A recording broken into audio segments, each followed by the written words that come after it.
Commercial aviation has come a long way in the last 75 years, especially from the perspective of affordability and safety.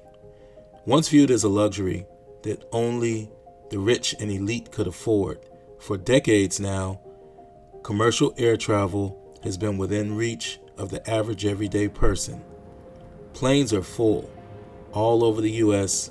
and the gates in the airport with people waiting to board those planes, to go on vacations and visit friends, relatives, and loved ones.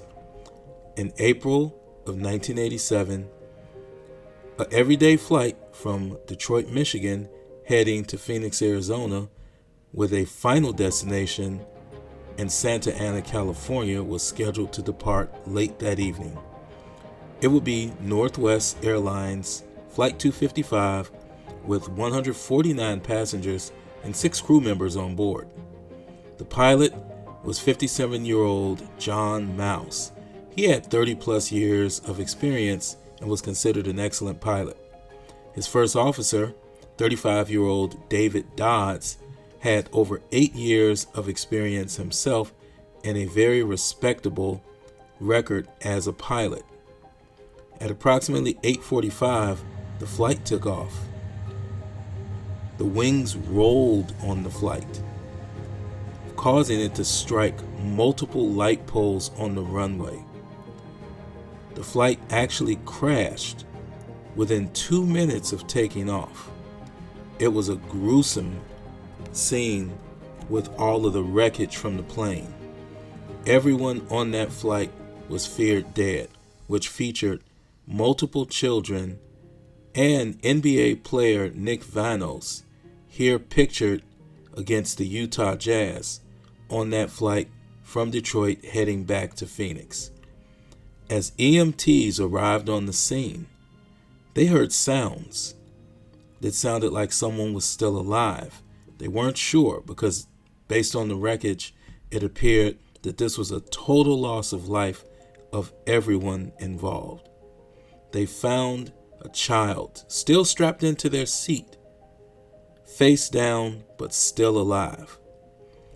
That child, 4-year-old Cecilia Sichan, was traveling from Detroit back home to Arizona with her mother, father, and 6-year-old older brother.